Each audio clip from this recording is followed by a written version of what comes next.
네, 안녕하세요. 금일 DMT 오픈 세미나 발표를 맡게 된 발표자 허종국입니다. 금일 세미나 주제는 Reinforcement Learning with Human Feedback PBR2로서 지난 2023년 12월에 진행하였던 RLHF PBR1 이후 후속 논문들에 대해 소개하도록 하겠습니다.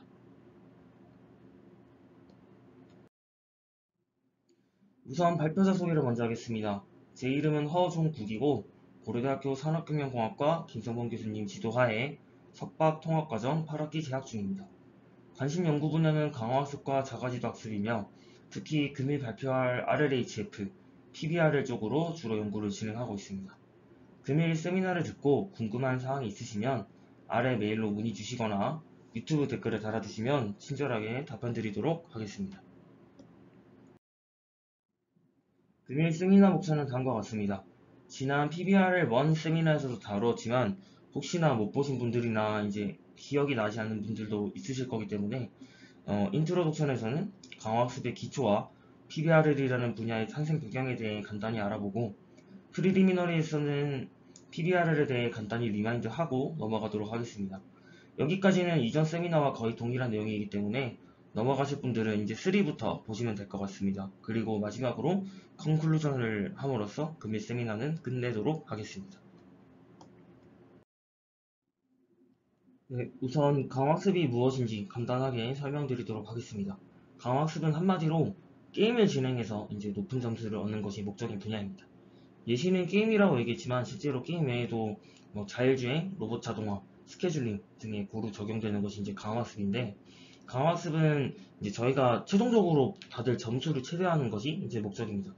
이를 위해 우선 이제 현재 시점 T로부터 앞으로 받을 누적 보상을 확률 변수 GT라는 것으로 정의를 합니다. GT는 단순히 이후 보상에 대한 합으로 정의해도 되지만 일반적으로 강화학습 알고리즘의 안정적인 학습과 수렴을 위해서 이렇게 1보다 작은 값인 가중치 감마를 이용해서 다음과 같이 가중합을 사용합니다. 감마를 흔히 이제 감쇄인자라고 얘기를 하는데 미래에 대한 불확실성을 반영해서 더 뒤의 시점일수록 해당 시점의 보상을 이제 다운웨이트 시켜주는 것이 목적입니다. 이 확률 변수 GT를 최대화하기 위해서 우선 강화학습이 어떤 데이터를 사용하는지 살펴보도록 하겠습니다. 강화학습에서는 현재 상태, 그리고 거기에 따른 행동, 그리고 그 행동에 따른 보상, 그로 인해서 이제 다음 상태로 가는 이렇게 총 상태, 행동, 보상, 그리고 다음 상태로 이루어지는 이 경험이라는 데이터를 사용합니다. 이러한 데이터가 수집되는 과정은 다음과 같습니다. 우선 환경으로부터 현재 상태를 받고 우리가 학습하고자 하는 에이전트는 이러한 상태를 토대로 이제 액션을 선택하게 됩니다. 그러면 이 상태 행동에 대해 다음 상태가 이렇게 트랜지션 프로버빌리티에 의해 확률적으로 변하게 됩니다.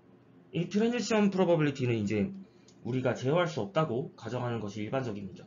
우리가 제어할 수 있는 건 상태가 주어졌을 때 이 행동을 선택하는 부분인데 이 행동을 선택하는 것은 이제 크게 두 가지 방식으로 진행될 수 있습니다. 첫 번째는 이제 정책 함수라는 것을 사용하는 것인데 현재 상태에 대한 행동의 조건부 확률 함수로서 확률적으로 행동을 선택하는 함수입니다. 정책 기반 강화학습은 흔히 이러한 정책 함수를 학습하는 방법론입니다. 다른 방식으로는 이제 현재 상태에서 어떠한 행동을 취했을 때 앞으로 얼마의 보상을 받을 수 있을 거라는 이 GT의 조건부 기대값인 Q라는 값을 비교하여 행동을 취하는 것입니다. 예를 들어서 1번 행동을 취했을 때는 이제 13점을 받을 것 같고 2번 행동을 취했을 때 8점을 받을 것 같다라고 예측을 했으면 Q 함수를 통해서 저희는 이제 이 현재 상태 S에서 1번이라는 액션을 선택하게 되는 것이죠. 이러한 방식을 이제 가치 기반 밸류 베이스드 강화학습이라고 하는데 이때는 정책 함수가 아니라 이 Q 행동 가치 함수라고 불리는 이 Q 함수를 학습시키게 됩니다. 참고로 정책 기반, 가치 기반 알고리즘은 되게 다양하고 이를 어떻게 학습시키는지 디테일한 내용은 이제 다루지 않아도 금일 세미나를 이해하는 데는 크게 지장이 없기 때문에 그냥 이러한 함수를 사용하는구나 정도만 알고 넘어가도 될 것 같습니다. 그렇다면 정책 함수, 가치 함수를 둘 다 사용하면 좋지 않을까라고 이제 생각하시는 분들도 이제 있을 것 같은데 이 두 가지를 섞어 쓰는 방식을 이제 흔히 액터크리틱 방식이라고 부릅니다. 이 정책 함수가 어떠한 상태에서 액션을 선택한다, 행동을 한다 해서 이제 액터라고 부르고, 그 정책 함수가 선택했던 행동에 대해서 얼마나 좋은가를 가치 함수가 판단한다, 평가한다 해서 크리틱이라고 부릅니다.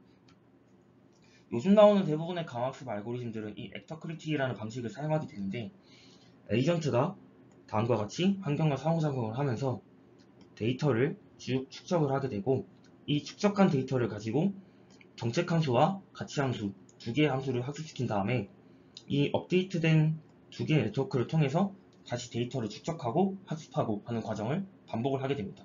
이때 에이전트의 행동 선택은 정책 함수를 통해서 선택한다고 알아두시면 좋을 것 같습니다. 알고리즘별로 디테일한 수식은 이제 가지각색인데, 일반적으로 오른쪽과 같은 수식을 통해 학습한다고 아시면 좋을 것 같습니다. 뒤쪽에서 설명을 다시 한번 하겠지만 간단하게 요지만 짚고 넘어가자면, 이 강화학습 에이전트를 학습시키기 위해서는 이 보상이라는 것이 레이블처럼 작용해서 학습해야 한다는 게 가장 중요합니다. 이 보상이 정의되어 있지 않거나 잘못 정의가 되어 있으면 아무리 좋은 알고리즘이라도 원하는 행동을 취하는 에이전트를 학습시킬 수 없습니다. 다음 한 3, 4장 정도는 이 수식이 무엇을 의미하는지, 그리고 보상을 통해 어떻게 에이전트가 학습되는지 간단하게 살펴보겠습니다. 우선 정책 함수와 행동 가치 함수가 이제 각각 어떻게 작동되는지 간단하게 살펴보겠습니다. 다음과 같이 에이전트의 현재 상태를 이미지 혹은 벡터로 입력받아서 해당 상태에서 취할 행동에 대한 확률을 이제 이 정책 함수를 통해서 계산을 하게 됩니다. 이 정책 함수를 통해서 하나의 행동을 샘플링한다고 가정을 해보겠습니다. 다음과 같이 에이전트는 현재 상태에서 아래쪽으로 가는 행동을 선택했다고 이제 나왔네요. 그렇다면은 이 행동 가치 함수는 현재 상태에서 이 아래쪽으로 가는 행동을 선택했을 때 앞으로 GT를 130만큼 더 받을 수 있다 라고 이제 추정을 하게 됩니다. 그렇다면 이제 이 Q 함수가 이제 앞으로 받을 보상이 양수라고 했으니까 우리가 선택한 이 아래쪽으로 가는 행동은 좋은 행동이라고 이제 판단할 수 있겠습니다. 반대로 Q 함수가 만약에 마이너스 70이다 이렇게 음수가 나왔다면은 이 아래쪽으로 가는 행동은 상대적으로 덜 좋은 행동이다 이렇게 평가를 하게 되는 거죠. 자, 그렇다면 이러한 정보를 가지고 어떻게 학습을 진행할까요? 우선 정책 함수부터 살펴보겠습니다. 전 페이지랑 비슷한 예시로 현재 정책 함수를 통해서 현재 상태에서 왼쪽으로 가는 행동을 0.3의 확률로 샘플링했다라고 가정을 해보겠습니다. 이때 Q 함수는 이 행동을 통해서 앞으로 우리가 60점만큼 보상을 더 받을 수 있다라고 예측을 했네요. 이 폴리시 오브젝티브 정책 함수의 목적 함수는 해당 이제 목적 함수 이 수식을 체크하는 것이 목적인데, Q 함수가 양수라면은 60이라면은 이 로그라이클루드 값도 커져야 이 수식이 최대화가 되지 않습니까? 그래서 저희는 현재 상태에서 이 왼쪽으로 가는 행동을 선택할 확률을 0.3보다 높여야 됩니다. 그래서 다음과 같이 최적화를 하게 되면은 0.5의 확률로 이렇게 행동을 선택할 확률이 올라가는 것을 알 수 있습니다. 반대로 저희가 0.4의 확률로 위로 가는 행동을 선택을 했다라고 했을 때 현재 Q 함수는 이러한 행동에 대해서 마이너스 40이라고 예측을 했습니다. 이 말은 앞으로 오른쪽으로 가는 행동을 취했을 때 앞으로 우리가 마이너스 40점만큼 보상을 받을 거라고 예측을 했다는 건데, 그렇다면 이때는 이 Q 함수가 음수기 때문에 이 로그라이클루드 값도 작아져야 얘가 최대화가 되겠죠. 그래서 저희는 이 위로 갈 그 행동을 선택할 확률을 0.4에서 0.2로 이렇게 낮추게 됩니다. 정책함수는 이렇게 Q함수의 예측값을 바탕으로 어떤 상태에서 행동을 뽑을 확률을 조정을 하게 됩니다. 실제로 에이전트가 평가 단계에서 행동을 뽑을 때는 그냥 이 정책함수만 사용해서 행동을 선택하게 됩니다. 자, 그렇다면 정책함수가 잘 학습되기 위해서는 이 Q함수, 행동가치함수가 누적보상 GT를 잘 예측하는 것이 관건이겠죠. 이제 이 행동가치함수 Q를 어떻게 학습시키는지 보겠습니다. Q함수의 목적함수는 이렇게 현재의 Q값을 상태 행동을 취하고 받은 보상과 그리고 다음 상태에 대한 행동을 취했을 때 Q값으로 업데이트하는 것인데, 저희 스무고개나 뭐 야구 게임 그리고 업다운 게임 같은 거 하다 보면은 현재 예측값을 힌트를 좀 받고 다음 예측값으로 이제 업데이트 하지 않습니까? 그거랑 똑같은 개념이라고 보시면 됩니다. 수식으로 봤을 때는 이게 이제 MSE 로스로 다음과 같이 학습이 되게 되는데, 다음과 같이 저희가 에이전트가 상태, 행동, 보상, 그리고 다음 상태, 그리고 다음 액션을 취하는 이렇게 데이터가 쭉 있다라고 가정을 해보겠습니다. 이때 현재 상태에서 아래로 가는 행동을 취해서 130이라고 예측을 했다는 거는 내가 여기서부터 130점만큼 앞으로 더 받을 것이라고 예측을 했다는 겁니다. 자, 이제 실제 보상 5를 받고, 한 스텝 보상 5를 받고, 다음 상태에서 이제 Q값을 예측할 수 있겠죠? 여기서 이제 Q값이 다음 상태에서 오른쪽으로 가는 행동을 취해서 Q값이 100이라는 거는 여기서부터 앞으로 100을 받을 수 있다라고 예측을 한 겁니다. 그렇다면 저희는 이 130이라는 값이 실제로는 5 더하기 100, 105로 이제 업데이트 해야 되는 게 맞는데, 원래는 이게 맞는데, 실제 강학습에서는 미래에 대한 불확실성에 이제 페널티를 주기 위해서 다음 상태에 대한 예측값을 이제 0.9만큼 다운웨이트 시켜줍니다. 이제 실제로는 우리가 다음과 같이 스텝 보상 5를 받고 다음 상태에 대해서 행동을 했을 때 예측값 100에다가 감소인자 0.9로 곱해서 95라는 값으로 이제 얘를 업데이트를 하게 됩니다. 이런 식으로 현재의 불확실한 이제 추정치를 일부 스텝 보상, 이 힌트와 그리고 다음 스텝의 덜 불확실한 예측값, 다음 상태에 대한 Q값으로 예측하는 게 이제 행동가치 함수의 업데이트 방식입니다.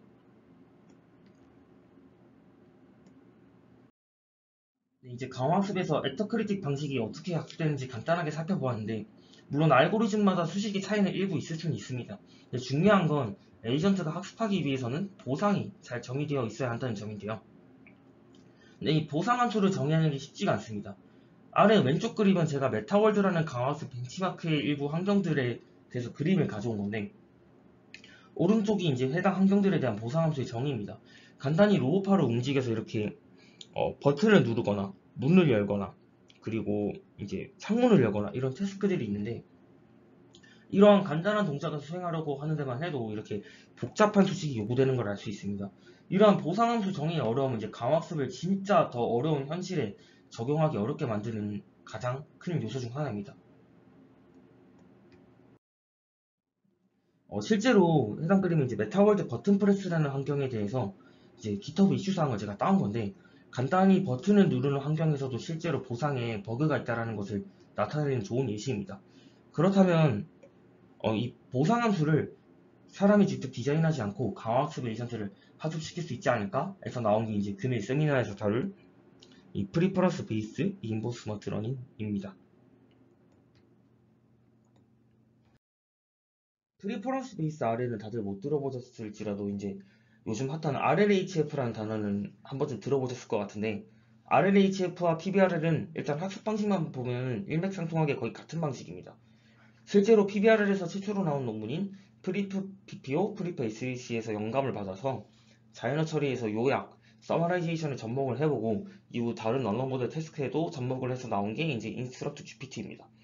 이제 저도 이유는 잘 모르겠는데, 자연어나 이제 흔히 이미지 디퓨전 쪽에서는 흔히 RLHF라고 많이 부르고, 실제 로보틱스 쪽의 강학습 분야에서는 PBRL이라는 용어로 굳어가고 있는 것 같습니다. 참고로 금일 세미나에서 인스트럭트 GPT, 챗GPT, 그리고 DPO 등의 자연어 쪽의 RLHF나 디퓨전에서 RLHF를 적용한 논문은 다루지 않습니다. 해당 논문들에 대해서 궁금하신 분들은 아래 세미나를 참고해 주시면 좋을 것 같습니다. 네, 이제 PBRL이 어떻게 동작하는지, 어떻게 보상함수를 정의하지 않고 강학습 에이전트를 학습시킬 수 있는지 간단하게 살펴보도록 하겠습니다. 혹시 해당 부분에 대해서 이미 아시고 계신 분들은 뒤쪽에 챕터 3로 넘어가셔도 좋을 것 같습니다. PBRL에서는 트래젝토리 세그먼트라는 개념이랑 쿼리라는 개념이 등장하게 되는데, 이 트래젝토리 세그먼트는 현재 상태에서 행동을 취한 이 상태, 행동, 튜플의 일련의 시퀀스를 의미하고, 쿼리라는 것은 이 트래젝토리 세그먼트가 두 개가 주어졌을 때 어떤 것이 더 좋은지를 물어보는 것, 선호도를 질문하는 것이라고 아시면 좋을 것 같습니다. PBRL은 이렇게 다음과 같이 전통적인 강학습에서 0번을 선택했을 때 120점, 1번을 선택했을 때 300점이라는 점수를 받는다라는 리워드의 절대적인 수치가 아니라 1번이 0번보다 좋다라는 이 비교를 통해서 학습하는 강학습의 부류입니다. 이 트래젝토리 간 비교를 통해서 저희가 이제 레이블을 얻게 되는데, 이 사람이 레이블링한 이 선호도와 일치하도록 보상을 추정하는 함수 알프사이를 학습하고, 그리고 이 알프사이가 상태에서 행동을 선택했을 때 대한 보상을 추정을 해서 이 Q함수와 정책함수를 학습하는 것이 PBRL입니다. 네, 그렇다면 이제 레이블은 어떻게 왔냐면 시그마 제로 이렇게 트래젝토리 세그먼트 하나가 있고 시그마 1이 이렇게 주어져 있을 때 이 각각의 트래젝토리 세그먼트는 길이 h로 고정되어 있다라고 생각을 해보겠습니다. 그리고 제가 지금은 그 그림의 편의상 픽셀로 그려놨는데 이 각각의 픽셀 하나하나가 상태 그리고 행동에 대한 이 튜플 콘캣되는 거라고 생각을 하시면 좋을 것 같습니다. 이때 주황색 사람이 파란색 사람한테 물어봅니다. 이 둘 중에 어떤 게 더 좋은 것 같아? 라고 이렇게 물어봤을 때 0번이 더 좋은 것 같다 라고 하면은 이제 0에다가 확률값 1 그리고 1에는 확률값 0을 줄 수 있겠죠.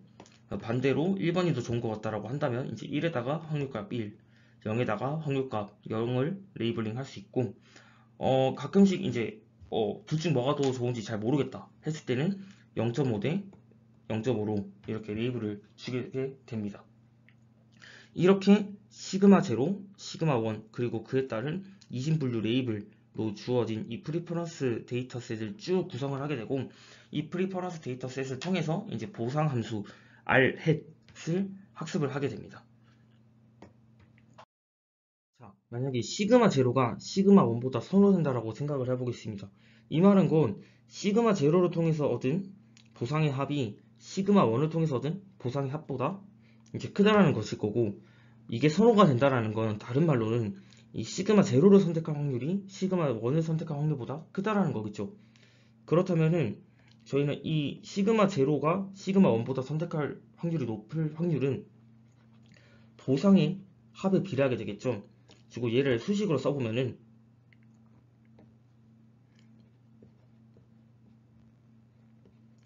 시그마 0과 시그마 1이 주어졌을 때 시그마 0을 선택할 확률은 시그마 0에서 얻은 보상의 합 그리고 시그마 1에서 얻은 보상의 합 분의 시그마 0에서 얻은 보상의 합, 이렇게 구성할 수 있겠죠. 이제 저희가 확률이다 보니까 이 각각의 로직 값이 논네거티비티를 만족해야 됩니다. 그래서 여기다가 이제 익스포넨셜을 붙여주도록 하겠습니다.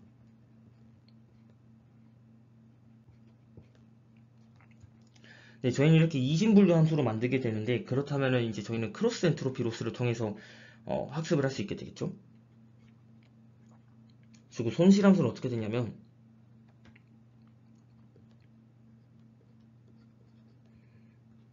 시그마 0, 시그마 1 그리고 레이블 뮤, 이 레이블 뮤는 이제 뮤 0은 이제 레이블이 0일 때 1인 거, 그리고 뮤 1은 레이블이 1일 때 1인 거 라고 생각을 해보겠습니다. 이게 데이터에서 이렇게 쭉 온다면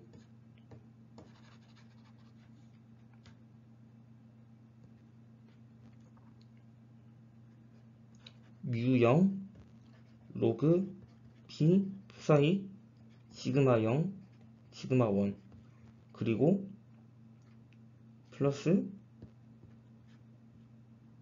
뮤 1 로그 p 사이, 반대로 이번에는 시그마 0 1이 시그마 0보다 클 확률, 이렇게 학습을 하게 됩니다. 자, 뒤쪽에서 이제 그림으로 이제 다시 한번 설명을 드려보도록 하겠습니다. 자, 시그마 제로와 시그마 1이 이렇게 있을 때 저희가 보상 함수를 통해 가지고 이 각각의 스테이트 액션에 대해서 개별 보상을 쭉 예측을 하게 됩니다. 그래서 이제 각각의 트래젝토리 세그먼트별로 합을 하게 되고, 여기다가 이제 익스포넨셜을 취해서 아까 방금 전에 보았던 이 해당 수식을 바탕으로 다음과 같이 확률 분포를 만들게 됩니다. 이때 저희가 이 1번이라고 레이블이 되어 있다면은 얘가 커지고 얘가 작아져야겠죠. 손실함수를 통해서. 그리고 크로스 엔트로피를 통해서 학습을 하게 되면 다음과 같이 얘는 15에서 30으로 커지고 얘는 2로 작아지게 되겠죠. 이런 식으로 이제 리워드 에스티메이터를 학습을 하게 되고, 이렇게 학습된 리워드 에스티메이터가 이제 남은 다른 데이터들에 대해서 상태, 행동에 대해서 보상을 예측을 해서 강화학습 에이전트를 학습을 하게 되는 겁니다. 자, 그래서 전체적인 프레임워크를 한번 말씀드리자면, 기존 강화학습 같은 경우에는 에이전트가 환경과 상호작용하면서, 이때는 보상이 있겠죠. 경험 데이터를 쭉 학습을 하게 되고, 이 경험 데이터에서 나왔던 데이터를 가지고 에이전트를 학습을 하게 됩니다. 정책 함수랑 가치 함수를 학습을 하고 다시 데이터를 쌓는 과정을 반복을 하게 되겠죠. 수식은 여기서 생략을 하도록 하겠습니다. PBRL에서는 에이전트가 상호작용하면서 상태랑 행동의 조합만 얻게 됩니다.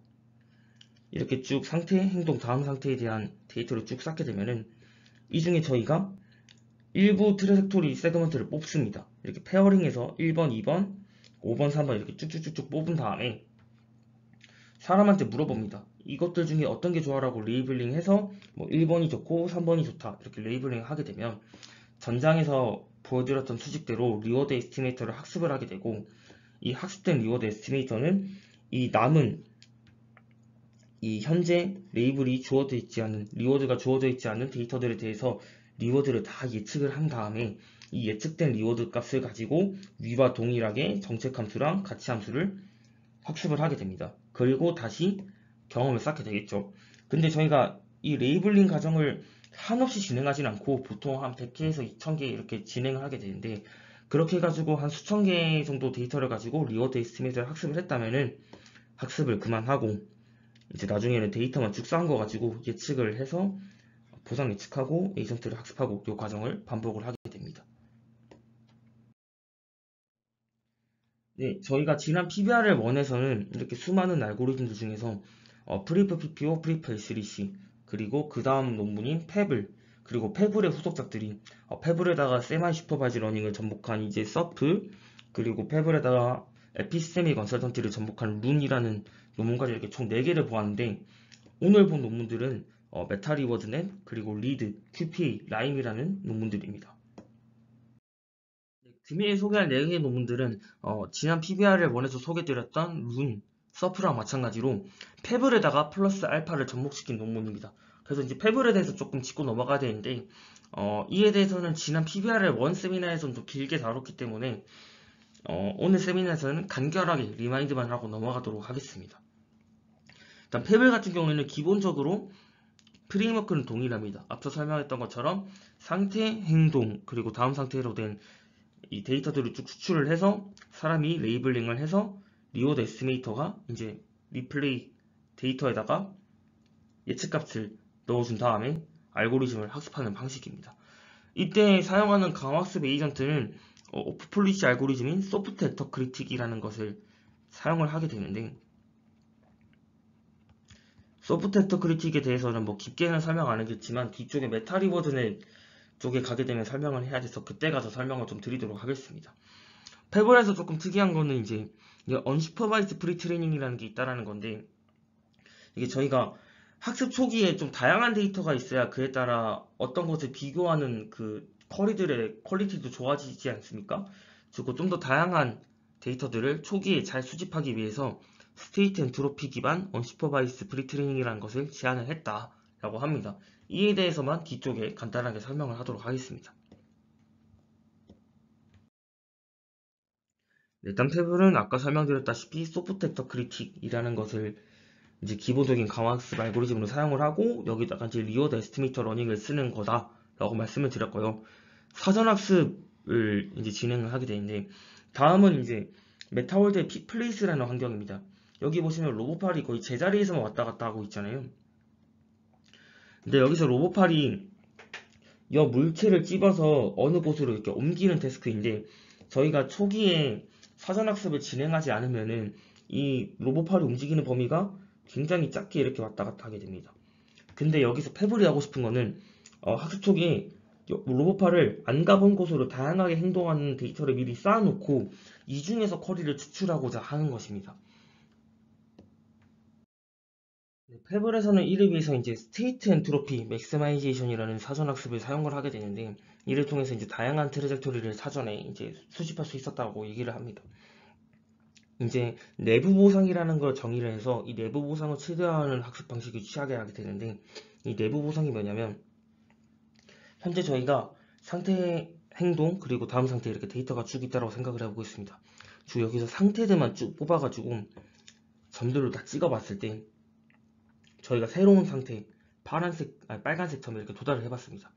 그리고 이 빨간색 점으로부터 K번째로 가까운 다른 상태를 고르게 됩니다. 그리고 이에 비례하도록 이의 거리에 대해서 비례하도록 인트리직 리워드라는 것을 이제 주게 되는데, 실제로는 이제 로그를 좀 씌워가지고 이런 식으로 보상이 만들어지게 되고요. 이게 무슨 말이냐면은 저희가 예를 들어서 어떠한 상태에 방문을 했다 쳤을 때, 이 초록색 점에 방문을 했다 쳤을 때 이 초록색 점은 기존에 가봤던 상태들과 매우 가깝다, 상대적으로 굉장히 유사한 상태이기 때문에 보상을 작게 줘야 되고, 반대로 요런 곳에 도달을 했으면 기존에 가봤던 상태랑 굉장히 머니까 유사도가 낮으니까 요런 상태에 가는 것을 이제 장려하게 됩니다. 그리고 이 내부 보상을 통해서 학습을 하게 되면 스테이트를 이렇게 다양한 곳에 많이 찍게 학습이 되게 되겠죠. 해가지고 원래 클래시컬 RL에서 있었던 요 보상이 지금 없는데, 요 클래시컬 RL에서 있어야 될 보상을 내부 보상이라는 걸로 이제 채워서 학습을 진행을 하게 됩니다. 이 내부 보상으로 학습을 한 10,000스텝 정도 진행을 한 다음에 그 다음부터 이제 리워드 에스티메이터를 학습을 해가지고 요 내부 보상을 그 다음부터는 쓰지는 않습니다. 그리고 마지막으로 패블에서 알아야 될 거는 이제 리레이블링 익스페리언스 리플레이라는 건데, 이게 뭐냐면 이 리플레이 버퍼의 리워드 에스티메이터가 계속해서 이 현재 상태의 액션에 대한 이 리워드 값을 예측을 해서 넣지 않습니까? 그러고 나서 데이터 쌓고 예측을 하고 데이터 쌓고 예측을 하게 되는데, 이 리플레이 버퍼에 쌓였던 익스페리언스들 보면은 데이터가 이렇게 쭉 쌓일 때 요 초기에 쌓였던 리워드들은 리워드 에스티메이터 뭐 0번째 에스티메이터로 했던 거고, 그리고 나중에 쌓였던 데이터들은 이제 조금 학습이 된 리워드 에스티메이터 가지고 예측을 하고, 그리고 나중에 또 쌓였던 데이터들은 그 이후 리워드 에스티메이터 가지고 예측이 되지 않습니까? 이러다 보니까 리워드 에스티메이터가 학습이 될 때마다 이 예측값이 계속해서 바뀌어야 된다는 겁니다. 그리고 리워드 에스티메이터가 이제 이 프리퍼런스 어노테이션을 통해 가지고 학습이 될 때마다 기존의 이 리플레이 버퍼에 쌓였던 모든 데이터들을 다시 한번 이 리워드 레이블을 갈아주는 게 이제 리레이블링 익스페리언스 리플레이라고 생각을 하시면 좋을 것 같습니다. 네, 이제 금일 세미나에서 4개의 논문을 이제 다뤄볼 예정인데, 그에 필요한 지식들을 이제 다 한번 쭉 살펴봤습니다. 근데 좀 더 깊게 알고 싶으신 분들은 제가 이제 2023년 12월에 PBR의 1으로 세미나를 진행했던 게 있어가지고 저희 교수님 유튜브나 이제 저희 연구실 홈페이지 세미나 링크를 타고 들어가서 보면 좋을 것 같고, 오늘 설명드렸지 못했던 이제 프리퍼런스 PPO, 프리퍼런스 A3C, 그리고 패블에 대해서 좀 더 자세히 좀 설명을 하고 있고요. 패블에서 이제 세마이 슈퍼바이즈 러닝, 픽스매치 적용했던 서프, 그리고 패블에다가 에피스테미 건설턴트를 적용했던 룬까지 이제 소개를 하고 있습니다. 관심 있으신 분들은 해당 세미나를 보시는 거를 이제 권장드립니다. 이제 앞으로 금일 세미나에서 4개의 논문에 대해서 다뤄보도록 하겠습니다. 이 4개의 논문은 다 패블에다가 플러스 알파로 접목된 논문인데, 메타 리버드넷은 패블에다가 바이레벨 옵티미제이션이라는 메타러닝 기법을 써가지고 리워드 에스티메이터를 좀 더 빠르게 학습하자라는 것이 목표인데, 이 메타 리워드넷이 오늘 볼 내용 중에 제일 어렵습니다. 근데 연역상으로는 이게 제일 먼저 나왔기 때문에 얘를 좀 보는데 시간이 좀 걸릴 것 같고, 그 다음에 이제 리워드 에스티메이터에 이제 셀프 슈퍼바이즈 러닝을 접목을 해서 얼리블드 데이터를 기반으로 셀프 슈퍼바이즈 러닝을 해서 표현 능력을 향상시키는 리드, 그리고 좀 더 좋은 쿼리를 추출하고 익스페리언스 리플레이를 좀 더 보강을 해보자 해서 나왔던 게 QPA. 그리고 저희가 실제로 PBR을 하다 보면 사람이 레이블을 잘못 따는 상황도 있지 않습니까? 그리고 이런 노이지 레이블 상황에서도 강건한 PBR 에이전트를 만들기 위해서 제안되었던 라임이라는 논문, 이렇게 총 4개에 대해서 오늘 알아볼 예정입니다. 네, 첫 번째로 이제 2022년 유립스에 나왔던 메타 리워드넷이라는 논문입니다. 이제 보상함수를 바이레벨 옵티미제이션을 통해서 학습하는 방법론이고, 리워드 모델, 아까 저희가 확률분포로 만들었던 그 수식 있지 않습니까? 그거를 행동가치 함수에 대한 목적 함수로 변경을 해서 학습하는 방식입니다. 일단 메타리워드넷을 제대로 설명하려면 소프트웨어 크리틱 수식을 조금 알아야 되기 때문에 잠깐만 짚고만 넘어가도록 하겠습니다. 소프트웨어 크리틱에서 일단 행동가치 함수라는 게 있을 때 행동가치 함수는 상태, 행동에 대해서 앞으로 얼마 GT를 받을 것이다 라고 예측하는 함수라 얘기했고, GT는 원래는 보상에 대한 그냥 단순 합인데 여기서 미래에 대한 불확실성 때문에 감수인자를 곱해준다라고 얘기를 했었습니다. 그리고 얘는 이제 가치함수 Q를 업데이트하는 방식이고, 얘는 정책함수 파이를 업데이트하는 식. 그리고 소프트웨어 크리틱에서는 요 알파라는 것도 학습을 하게 되는데 깊게 여기까지는 아실 필요 없고, 이 Q 함수를 업데이트하는 방식, 여기서 Q 함수는 이러한 타겟을 따라가도록 학습한다. 근데 요때 원래는 이 보상 RT라는 게 들어간다. 자, 다시 Q라는 것을 업데이트하기 위해서는 원래 보상이 필요하다. 수식은 이렇게 된다. 까지만 알고 넘어가겠습니다. 자, 소프트웨어 크리틱에서 원래 보상은 다음과 같이 진짜 보상을 가지고 학습을 하는데, 저희 PBR에서는 진짜 보상을 모르니까 알프사이라는 이 예측값을 통해서 사용한다라고 말씀을 드렸습니다.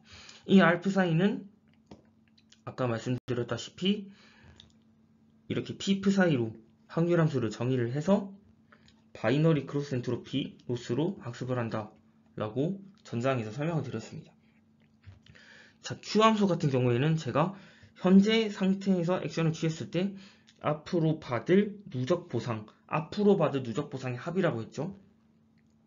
자, 여기서 감마 부분에 있을 때 이 감마가 원래는 0보다 이제 1보다 작은 값인데 이 감마를 그냥 1이라고 생각을 해보겠습니다. 그러면은 Q 세타 STAT는 결국 현재 상태 행동에서 취하고 나서 앞으로 받을 보상의 합인데, 저희는 예측값 썼으니까 알프사이가 되겠죠. 그럼 결국은 얘가 뭡니까? 이 트레저토리 세그먼트 0번에서 가장 첫 번째 상태 S0, A0의 Q값으로 대치될 수 있겠죠. 얘도 반대로 이제 Q, S11, S10 그리고 A10 이렇게 대치가 될 수 있겠죠. 결국은 이 수식을 프사이, 알프사이에 대한 식이 아니라 Q값으로도 이제 정의를 할 수 있다는 겁니다.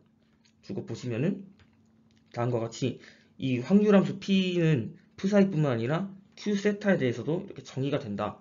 주고 얘를 한 번 더 최적화하자라는 게 메타 리워드넷에서 하고 싶은 일입니다. 이어서 설명하자면, 저희가 아까 전장에서 설명했던 것처럼 저희가 시그마 제로랑 시그마 1이 주어져 있을 때 시그마 1을 선택할 확률, 시그마 제로를 선택할 확률은 원래는 알프사이에 대해서 썼었지만 이번에는 Q세타에 대해서 쓸 수 있었습니다. 그리고 이때 Q세타는 리워드의 추정값 알프사이를 가지고 예측을 할 수 있다라고 얘기를 했고요. 즉 결국은 세타는 프사이에 디펜던트 하게 되겠죠. 그리고 저희는 이 P 세타를 가지고 크로스 엔트로피로도 학습을 할 수 있습니다. 리워드 에스티메이터를 학습했던 것과 똑같이. 자, 여기서 이너루프라는 것은 제가 결국은 이 수식을 학습을 하는 건데, 이너루프라는 것은 요 프사이를 가지고 요 프사이를 고정한 채로 요 R-을 가지고 Q를 최적화하는 게 이제 이너루프라고 하고, 아우터루프라고 하는 것은 이제 이 프사이를 이번에는 세타를 가지고 업데이트를 하는 겁니다. 결국은 얘를 미분해야 되는 건데, 근데 요 수식은 이제 프사이에 대해서 미분이 되지만 요 수식은 해보면 프사이에 대해서 미분이 되지 않습니다. 이게 무슨 말이냐면, 저희 Q 함수가 원래는 상태랑 행동이 들어갔을 때 원래 리워드 값을 가지고 로스를 해가지고 그레디언트가 이렇게 흐를 수 있고, 이게 요 부분이고, 그리고 한편으로는 요 수식을 가지고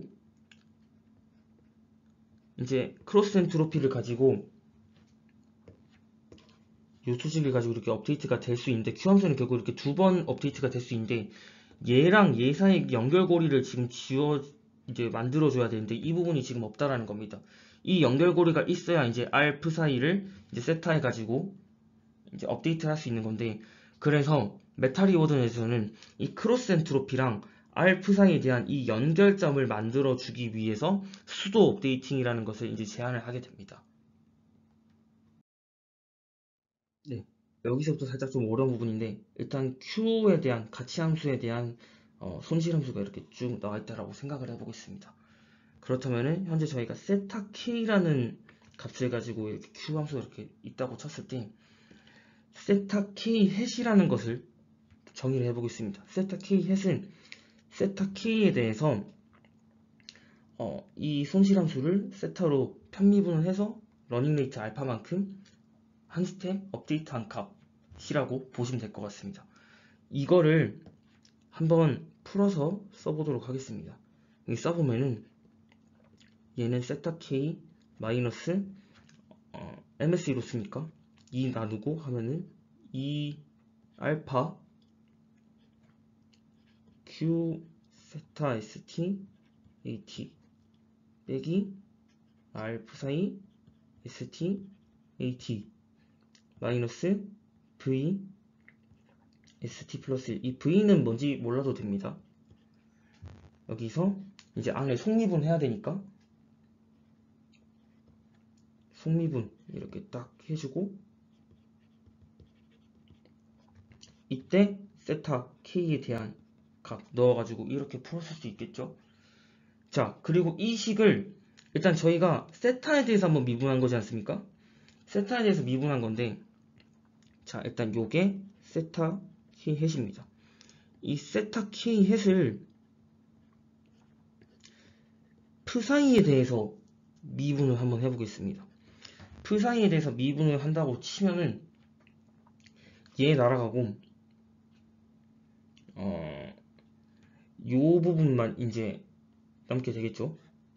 요 부분만 남게 되니까 이 부분을 빼고 나면은 이제 마이너스 마이너스 곱해서 플러스 되고, 이 알파 그리고 프사이에 대해서 미분하고, 그리고 세타에 대해서 Q 미분한 값, 이 바깥에 있는 거 그대로 내려오는 거죠. 세타 K 이렇게 되게 될 겁니다. 이거 이때 저희가 세타 K라는 프사이 K라는 것으로 이제 값을 구해보면, 이번에 좀 편의상 순서로 좀 바꿔서 쓰겠습니다. 2 알파 라운드 세타 라운드 Q 세타 ST AT 세타 K일 때, 그리고 세타 K는 다시 이렇게 R 라운드 프사이 K 이렇게 되겠죠. 여기 프사이 K 써준 게 전부 답니다. 프사이 K 해주고 순서 바꿔주고, 일단 요렇게 수식이 나온다 정도까지는 일단 유도를 좀 해봤습니다. 요 수식이 어디 쓰이냐면은, 네, 일단 공간이 부족해서 뒤쪽에 다시 써놓고 해보겠습니다. 세타 K는 세타 K 마이너스 알파 파셜 세타 JQ 세타 프사이 세타 K, 그리고 얘를 프사이에 대해서 편미분석하게 되면은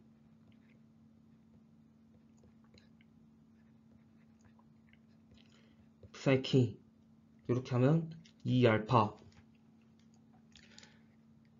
Q 세타 STAT 그리고 세타 K 그리고 프사이에 대해서 이렇게 미분이 된다라고 얘기를 했습니다. 자, 그리고 이번에는 요 수식을 저희가 L 메타 이번에는 세타 햇 K 이렇게 하고 이 식이 기니까 그냥 크로스 엔트로피라고 적겠습니다. 크로스 엔트로피 y t 햇 psi 햇 k psi 이렇게 적어보겠습니다. 얘를 psi에 대해서 편미분을 한다고 치면 psi에 대해서 편미분 y p 세타 햇 k psi 한다고 치면 겉미분 먼저 해보면은 겉에 일단은 세타에 대해서 미분을 한번 해주고 세타 햇 크로스 엔트로피 y p 세타 햇 k psi 세타 햇 k 하고 속미분 세타 햇을 psi로 나눠서 편미분해서 이렇게 쓸 수 있는데, 자 근데 여기 보시면은 이 부분 아까 저희가 전장에서 구해놨기 때문에 얘를 다시 써보면은 얘는 결국 요 2알파 하고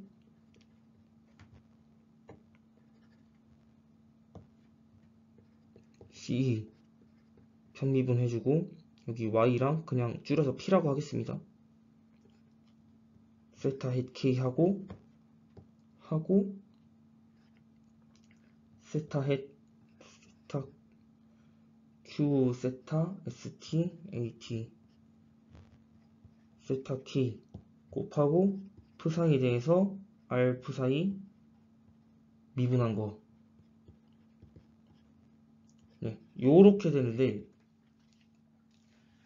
그리고 결국은 얘 뭐냐면은 얘는 요 부분 보시면 얘는 그냥 R psi에 대한 편미분 값이죠. STAT 이때 psi K이고, 그리고 얘는 그냥 STAT 넣었을 때 Q에 대한 그레디언트죠. 요까지는 쉽게 구할 수 있습니다. 세타 햇 K 했을 때, 자 그리고 이거는 그냥 크로스 엔트로피 미분 한번 한 거죠. 그냥 Q에 대해서.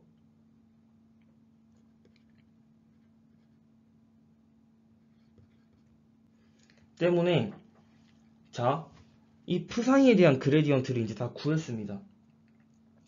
이 psi에 대한 그레디언트는 결국은 첫 번째 크로스 엔트로피에 대한 그레디언트, 그리고 두 번째는 현재 Q에 대한 그레디언트, 그리고 세 번째는 리워드 에스티메이터 psi에 대한 그레디언트를 통해서 구할 수 있습니다. 자, 그래서 결국은 다 지어보면은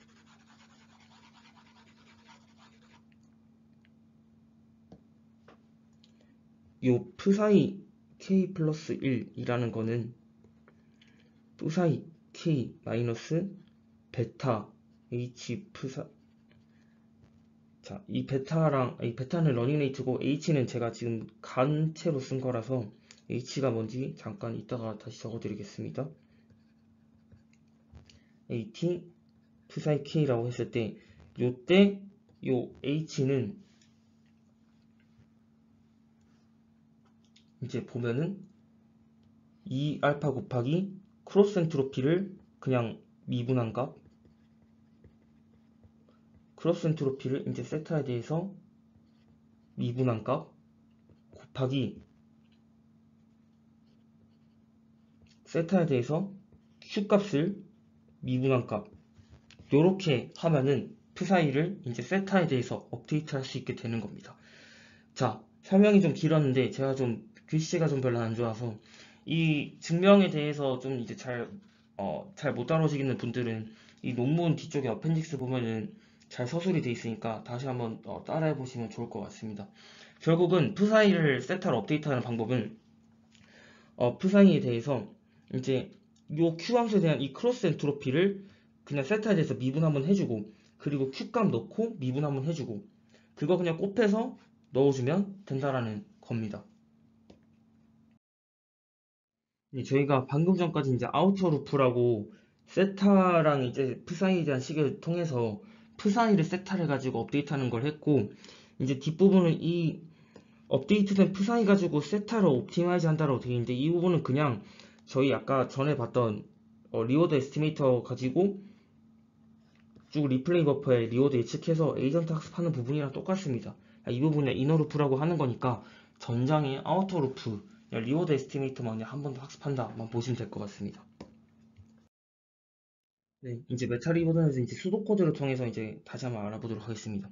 자, 아우터 루프 부분은 이제 리워드 에스티메이터를 두 가지 수식을 가지고 하는 건데, 첫 번째는 요 원래 리워드 에스티메이터의 크로스 엔트로피 로스 있지 않습니까? 그거 가지고 학습하는 부분인 거고, 그리고 프사이에 대해서 P를 정의해가지고 미분값 해서 리워드 에스티메이터 학습하는 거, 일반적인 로스라고 보시면 됩니다. 그리고 이제 두 번째는 저희가 아까 P를 이제 Q에 대해서 서술할 수 있다라고 말씀드렸지 않습니까? 그리고 수도 업데이트라는 아까 복잡한 과정이 좀 있긴 했지만 결국은 이 세타를 통해서 프사이에 대한 그레디언트를 구할 수 있었다. 이 Q를 가지고 프사이에 대한 그레디언트를 구할 수 있었으니까 이 세타에 대한 식으로 리워드 에스티메이터 또한 이렇게 학습을 할 수 있다라는 게 이제 얘가 12번, 얘가 이제 2번 부분인 거고요. 그리고 여기 이 그레디언트 요거 구하는 부분이 이제 여기 나오는 이 10번 수도 업데이트 부분이라고 볼 수 있겠습니다. 여기 보시면 프사이에 대한 그레디언트를 구할 수 있죠. 이 세타를 가지고 이렇게 매칭해서 보시면 될 것 같고, 그리고 리워드 에스티메이터는 세타로 한 번, 프사이로 한 번 이렇게 업데이트가 두 번 된다라고 보시면 될 것 같고요. 자, 그리고 이제 이너 루프는 이제 에이전트 학습하는 건데, 결국 이렇게 만들어졌던 리워드 에스티메이터 가지고 리플레이 버퍼에 있는 리워드 다 예측을 한 다음에 에이전트를 그냥 학습을 한다 라고 보시면 될 것 같습니다. 네, 메타 리워드넷은 이제 DM 컨트롤 3개 환경, 워커, 치타, 코드러패드, 그리고 메타월드 6개 환경을 가지고 실험 평가를 진행을 하였고요. 이제 비교 방법으로는 이제 가장 초창기 모델인 프리프 PPO, 그리고 페블, 서프를 했고, 페블에다가 이제 메타로닝 붙인 게 메타 리워드 넷이죠. 그래가지고 요 세 개가 솔직히 거의 동등 비교라고 보시면 될 것 같습니다. 네, 보시면은 프리프 PPO가 지금 제일 안 나오고요. 이거는 제가 PBR을 원해서 이 이유는 설명드렸으니까 찾아보시면 될 것 같고, 그리고 소프트 액터 크리틱 트루 리워드, 그라운드 트루스 리워드로 학습했던 소프트 액터 크리틱이 이렇게 파란색 선으로 어퍼 바운드를 그리고 있고, 여기 보라색 선이 메타 리워드 넷인데 자기네가 만든 알고리즘이 잘 작동하고 있다, 빠르게 점수를 도달하더라 라고 얘기를 하고 있습니다. 여기가 이제 그 메타월드 환경에 대한 결과이고요.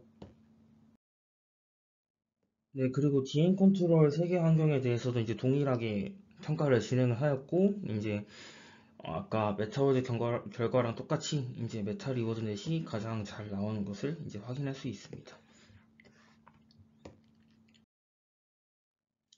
네, 그리고 이제 그 메타 리워드넷은 피드백 이피션시라는 것에 대해서도 이제 실험을 했는데, 이게 뭐냐면 저희가 PBR에서 그 사람에게 레이블을 이제 선호도를 물어보고 이제 레이블을 수집을 하지 않습니까? 그렇게 레이블을 수집한 데이터의 개수, 레이블 데이터의 개수라고 생각하시면 좋을 것 같습니다. 이 레이블 데이터의 개수를 줄여가면서 실험을 해본 결과인데, 워커라는 그 DM 컨트롤 환경에서 데이터 개수를 100개, 400개, 1000개, 2000개, 뭐 그리고 도어 오픈 메타워드 태스크에서 100개, 400개, 1000개, 2000개 하면서 보시면은 어, 그 레이블드 이제 데이터가 좀 많을 때는 알고리즘 간에 이렇게 성능 편차가 별로 없지만, 레이블 개수가 이제 적어지면 적어질수록 이제 메타 리워드 넷이 좀 더 부각이 되더라.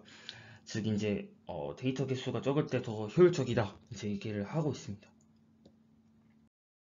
다음으로 이제 2023년 코알엘 컨퍼런스 오브 로벌 러닝에 발표되었던 리드, 풀 명칭으로는 샘플 이피션트 프리퍼런스 베이스 리인버스먼트 러닝 위드 다이나믹스 어웨어 리워즈라고 되어 있는데, 이 다이나믹스 어웨어즈라는 말이 이제 중요한 말이라고 할 수 있겠습니다.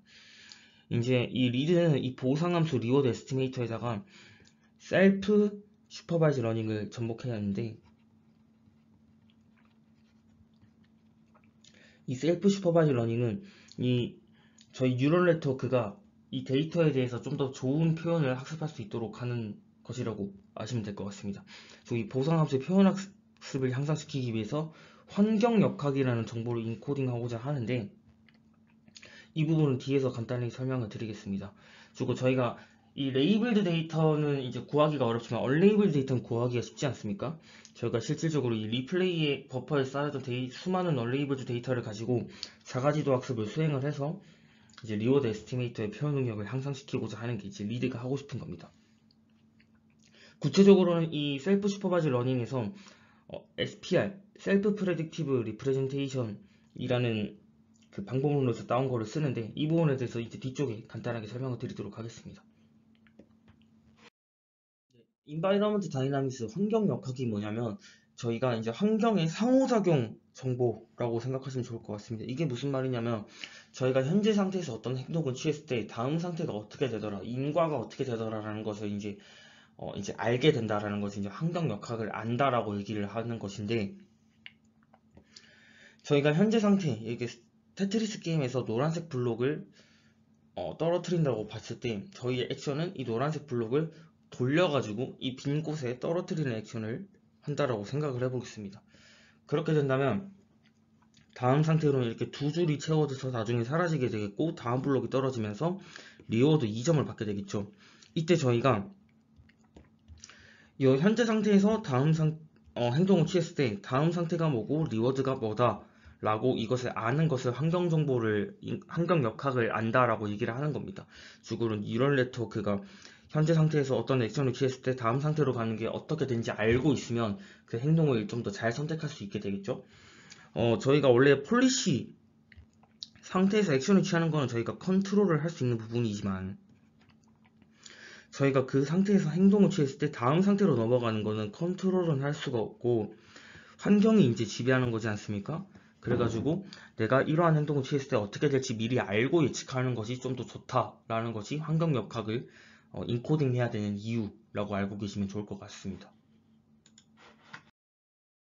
네, 그리고 이제 이 SPR이라는 논문인데, 이 SPR이라는 논문이 이 강화학습에다가 인바이러먼트 다이나믹스 기반 셀프 슈퍼바이즈 러닝을 쓴 방법론입니다. 어떻게 해야 하냐면은,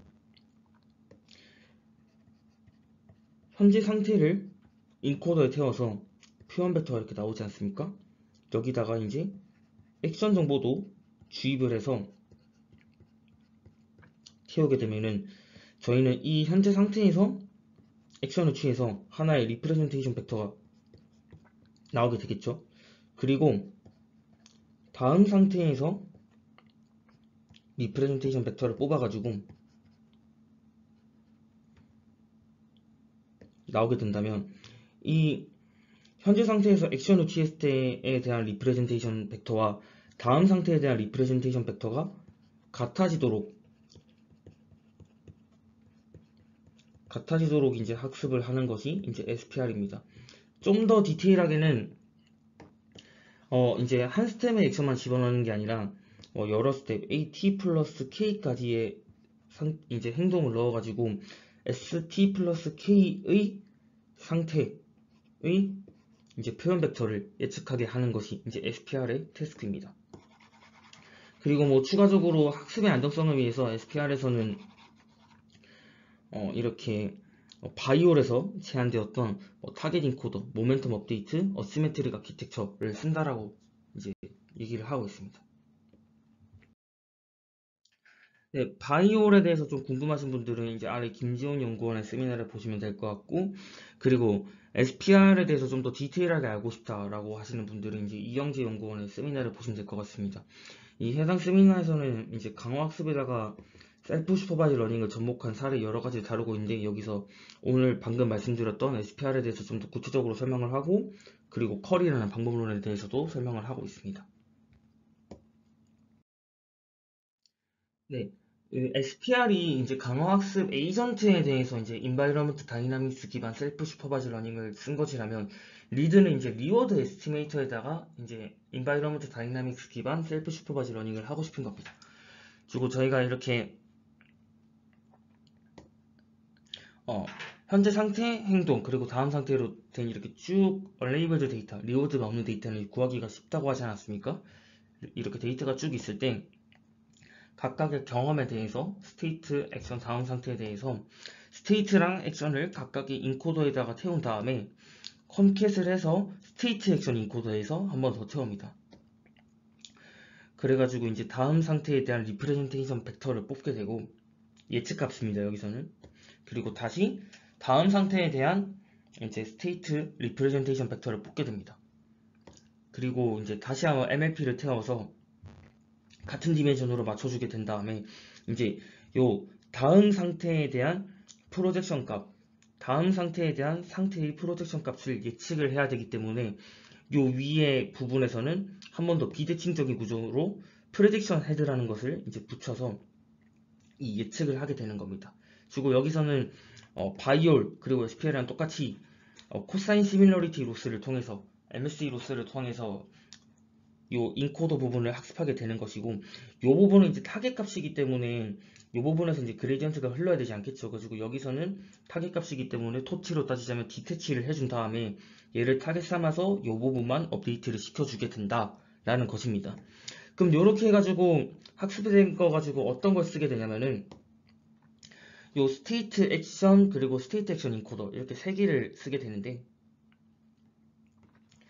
얘네들을 이제 백본 삼아가지고 나중에는 이제 리워드를 예측하고 싶은 MLP 해도로 새로 갈아 끼워가지고 저희가 앞장에 설명했던 리워드 에스티메이터 러닝 방법 바이너리 크로스 엔트로피를 통해서 학습을 하게 됩니다. 이렇게 학습한 인코더는 현재 상태에서 어떤 액션을 취했을 때 다음 상태가 뭐더라라는 정보를 인지하고 있기 때문에 좀 더 보상을 예측하는데 좀 더 풍부한 정보를 가질 수 있게 되는 겁니다. 네, 위가 이제 전장에서 설명드렸던 리드의 전체적인 프로세스인데 리드에서는 어, 실질적으로는 아까 전장에서는 제가 코사인 시미러리티 로스라고 말씀을 드렸지만 일단 디폴트는 코사인 시미러리티 로스 심시암이나 바이올에서 쓰는 이제 디스틸레이션 로스라고 이제 얘기를 하는데 이것도 쓰고 그리고 콘트라스티브 로스로도 이제 쓰게 됩니다. 원래 원본 SPR에서는 이 디스틸레이션을 쓰는데 이 리드에서는 뒷장에 설명드리겠지만 이 디스틸레이션 로스를 쓰게 되면 성능이 잘 안 나옵니다. 이게 콜랩스가 생기게 돼서 그런 건데 결국은 모든 거에 대해서 이제 다 좀 그 콘스탄트 벡터로 거의 비슷하게 예측을 해버리는 경향이 있어가지고 좀 더 안정적인 학습을 위해서는 이 콘트라스티브 로스를 쓰게 된다. 구체적으로는 요 진짜 타겟값과 거기에 해당하는 예측값 말고 다른 상태 및 액션에 대한 거를 네거티브 삼아가지고 이제 콘트라스티브 로스를 쓰게 된다라고 하시면 좋을 것 같습니다. 이게 제가 예상했을 때는 요 리드에서 쓰는 이 스테이트 액션은 이미지가 아니라 다 벡터거든요. 그리고 벡터다 보니까 그 벡터 값 간의 차이가 별로 나지 않아서 그 실질적으로 상태끼리 값 차이가 별로 안 나서 다 비슷한 값을 예측해도 MSE가 작아지기 때문에 이 디스틸레이션 로스를 썼을 때 그렇게 안정적인 학습은 잘 되지 않는다라고 이제 추측을 하고 있습니다. 네, 그리고 이제 리드에서는 뭐 전장의 메타월드보다는 좀 적지만 DM 컨트롤 똑같이 3개 안경이랑 메타월드에서 이제 2개 안경에 대해서 성능 비교 실험을 진행을 하였고요.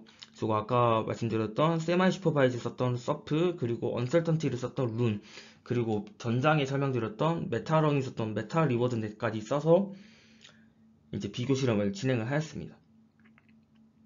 그리고 제한 방법은 2개가 있다고 말씀드렸죠. 리드의 컨스트라티브 로스 쓴 거 그리고 디스틸레이션 로스 쓴 거 이렇게 2가지 버전으로 성능 비교 실험을 진행을 하였습니다. 네, 이제 결과 장표인데 다른 PBRL 논문들은 보통 다 러닝 커브를 보여주는데 이제 리드에서는 좀 독특하게 최종 스코어만 가지고 이제 보고를 하고 있고요. 페블과 프리프 PPO 2개 버전에 대해서 이제 디스틸레이션 로스, 콘트라스티브 로스 쓴 것들 이렇게 비교 실험을 진행하였습니다.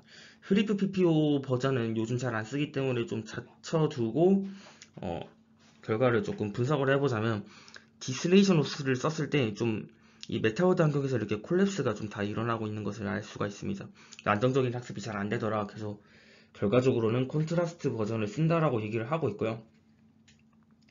근데 DN 컨트롤에서는 컨트라스트 버전이 이렇게 좀 그나마 서프, 룬, 메타 리워드넷에 비해서 잘 나오고 있지만 뭐 메타워드에서는 거의 서프랑 동일합니다. 그렇게 뭐 잘 나왔다라고 보지는 않는데 그래도 방법론이 좀 독특하게 셀프 슈퍼바이즈 러닝을 접목한 리워드 에스티메이터 러닝이다라는 기여점이 있어가지고 이제 코아렐에 이제 등재가 되었음을 알 수 있었습니다. 다음은 이제 QPA입니다. 이제 ICLR 2024 따끈따끈하게 이번에 5월인가 6월에 비엔나에서 열렸던 QPA가 이제 나왔고 이 논문 같은 경우에는 이제 ICLR에서 스포트라이트를 받은 걸로 알고 있습니다. 굉장히 간단한데 성능이 잘 나오고 네, 그러면 이제 설명을 좀 드려보겠습니다. 이제 QPA에서 하고 싶은 건 이제 쿼리를 어떻게 뽑는지를 좀 계산하는 거랑 그리고 이제 익스페리언스 리플레이를 좀 계산하는 부분인 건데 보시면은 실제 기존의 PBRL 같은 데서 샘플링을 하는 기법들이 여러 가지가 있었습니다. 근데 실제로 그렇게 쿼리를 샘플링하는 기법들이 그렇게 질 좋은 데이터를 선별하지 않는다. 그렇게 리워드 에스티메이터가 학습하기에 좋은 데이터를 뽑지 않는다. 그래가지고 우리는 좀 더 좋은 쿼리를 뽑기 위해서 샘플링을 제한한다. 라는 게 이제 QPA에서 이제 하고 싶은 목적인 겁니다. 여기 비교 3를 보시면 이게 쿼리 폴리시 미스 얼라이먼트라고 되어 있는 건데 이게 어떤 거냐면 이 A가 이제 QPA이고 B가 이제 뭐 기존의 PBR에서 썼던 어떤 샘플링 1번 그리고 C가 PBR에서 기존에 썼던 샘플링 2번이라고 쳤을 때 여기 그 디스트리뷰션 맵에 밝을수록 이 에이전트가 많이 도달하는 곳입니다. 그리고 진짜로 우리가 쿼리를 물어볼 때는 이 에이전트가 자주 도달하는 곳에서 물어봐야 된다. 그리고 진짜 에이전트가 가는 이 경로상에 있는 이 A끼리 물어보는 걸 해야 되는데 기존의 PBR에서 썼던 다른 것들을 써보니까 진짜 에이전트가 방문하는 이런 곳들 대비 잘 방문하지 않는 곳에 대해서 많이 물어보더라. 실질적으로 이런 곳에 대해서는 보상을 제대로 예측할 필요가 없다. 우리가 자주 가는 곳만 보상을 잘 예측하면 된다가 이제 QP에서 주장하는 부분입니다. PBR에서 쿼리를 뽑는다라는 건 이제 레이블드 데이터로 따지자면 어떠한 데이터를 레이블을 달지를 결정한다는 거랑 똑같은 건데 그 말은 곧 이제 지도학습에서 모델의 성능은 레이블드 데이터의 퀄리티가 좋으면 더 올라가지 않습니까? PBR에도 똑같이 쿼리의 퀄리티가 좋으면 리워드 에스티메이터가 잘 학습하게 되는 것은 당연한 사실입니다. 그래서 대표적인 쿼리 샘플링 방법 두 가지를 좀 설명을 드리자면 첫 번째는 가장 간단한 거는 이제 유니폼하게 그냥 뽑는 겁니다.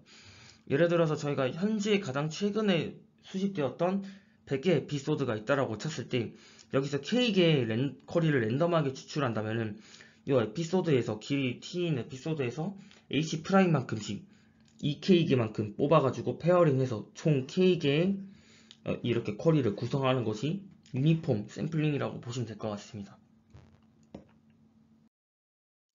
네, 그리고 두 번째는 이제 디스어그리먼트 샘플링이라는 건데 이거는 이제 언설턴티를 쓰는 방법입니다. 어떤 거냐면은 리워드 모델이 좀 잘 예측하지 못하는 걸 리워드 모델이 좀 애매하게 생각하는 것이 정보를 좀 더 많이 담고 있다라는 것에서 이제 기여가 된 건데 일단은 리워드 모델을 하나가 아니라 여러 개를 둡니다.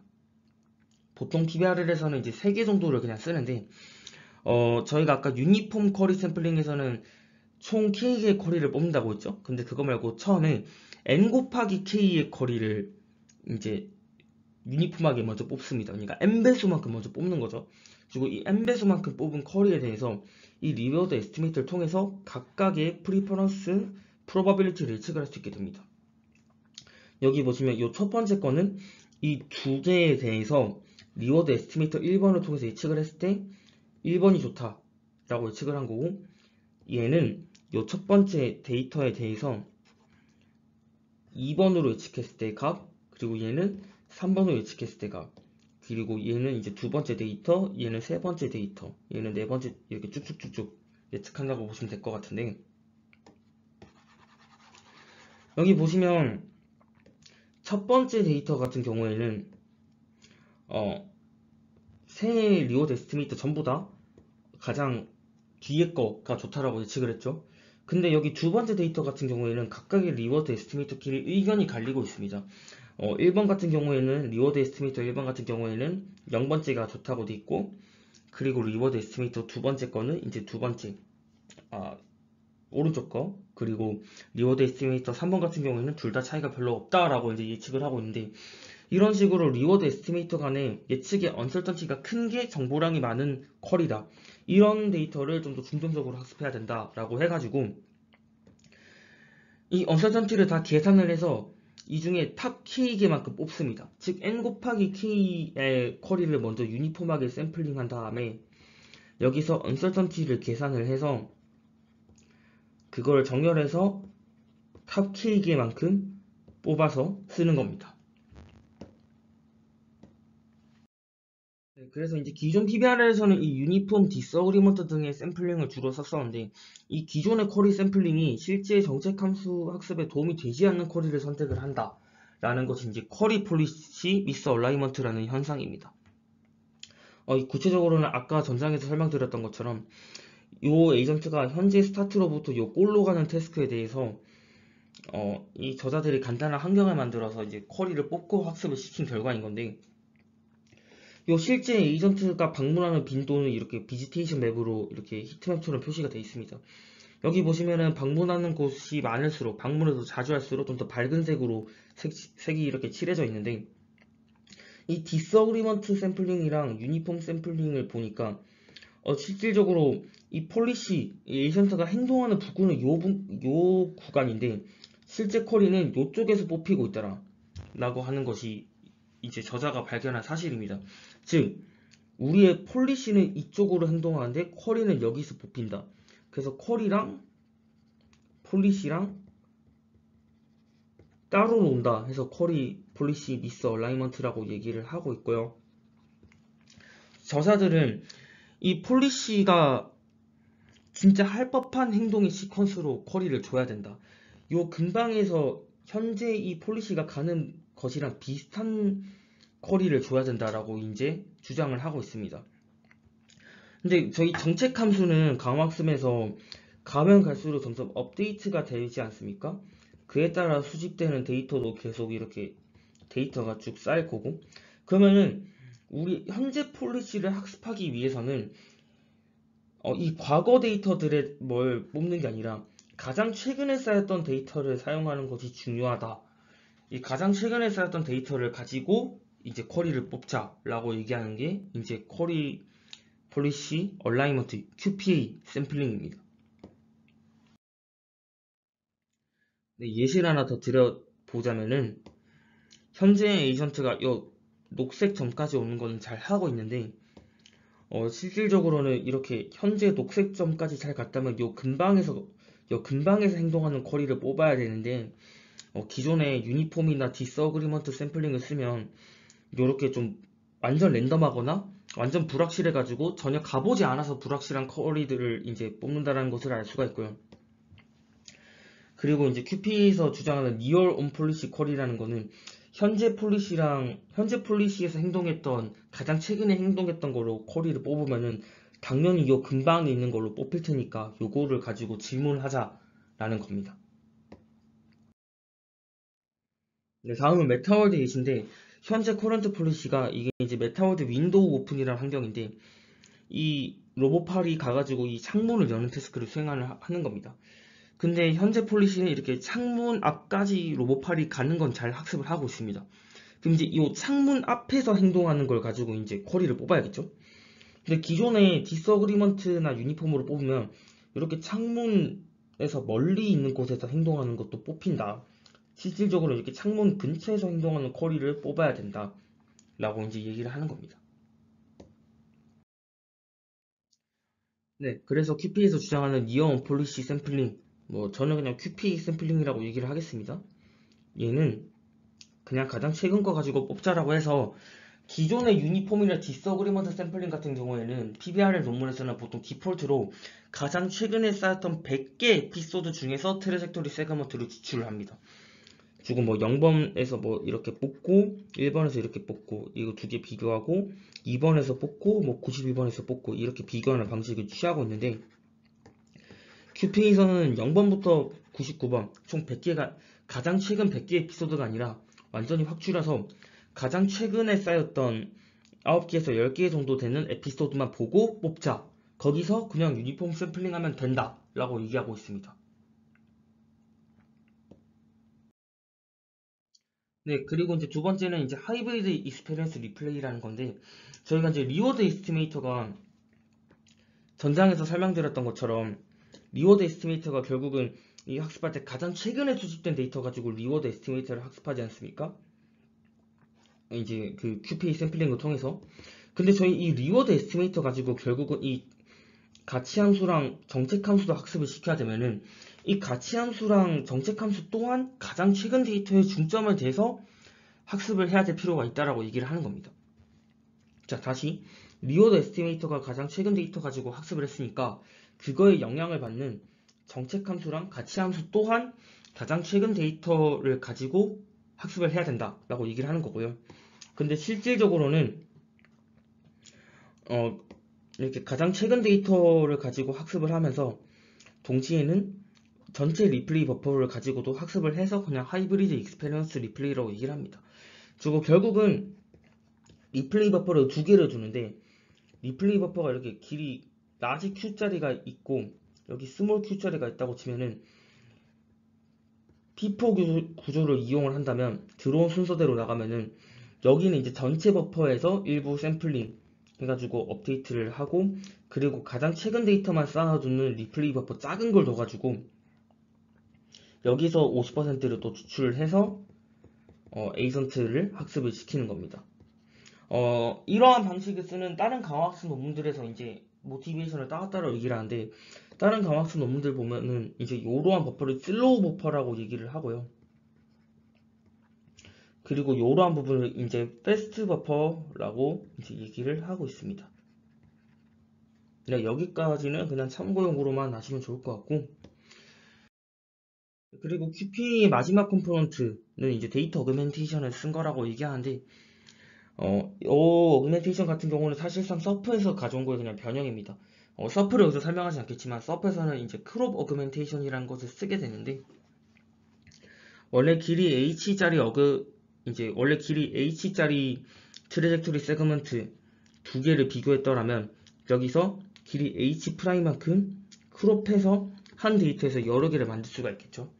지금 원래는 서프에서는 요 데이터당 어그멘테이션을 한 번만 취해서 하는데 요 QPA 같은 경우에는 한 번 학습할 때 어그멘테이션을 한 20번 해가지고 학습을 해서 일반화 성능을 높였다라고 얘기를 하고 있습니다. QPA는 이 샘플링을 바꾼 거 가장 최근 데이터로 그리고 익스페리언스 리플레이를 두 개를 쓰는 거 슬로우 버퍼 하나 그리고 패스트 버퍼 하나 두 개 쓰는 거 그리고 어그멘테이션을 쓰는 거 이렇게 세 가지 컴포넌트로 이루어져 있습니다. 네, 그래서 QPA도 이제 다른 논문들과 마찬가지로 DM 컨트롤이랑 메타월드로 했는데 QPA는 이제 DM 컨트롤에서 좀 더 많이 6개 태스크를 가지고 했고 메타월드에서는 3개만 가지고 진행을 했습니다. 보시면은 똑같이 소프트 액터 크리틱 그라운드 트루스 리워드로 학습한 거를 이제 어퍼 바운드로 보고 있고요. 그리고 제한하는 방법은 QPA가 나머지 방법론들 서프, 페블, 프리프 PO보다 높다라고 이렇게 추정을 하고 있습니다. 뭐 메타 리워드 넷이랑 이제 한 결과도 있는데 여긴 싫지는 않았고 이 논문에서는 메타 리워드 넷이랑 썼을 때도 더 잘 나오고 그리고 메타 리워드 넷에서 보강을 해서 QPA까지 섞었으니까 더 잘 나온다라는 실험도 있었습니다. 네, 그리고 어블레이션 스터디로 저자가 제안하는 이 컴포넌트 3개에 대해서 이제 DM 컨트롤 4개 태스크에 대해서 각각 컴포넌트를 하나씩 빼가면서 실험한 결과인데 뭐 자기네 컴포넌트 하나하나씩 다 효과가 있다라고 그냥 얘기를 하고 있습니다. 네, 그리고 그 QPA에서 제안하는 이 니어 폴리시 샘플링, 이 QPA 샘플링을 썼을 때 현재 폴리시랑 비슷한 쿼리를 추출한다는 걸 이제 보여줘야 될 필요가 있지 않습니까?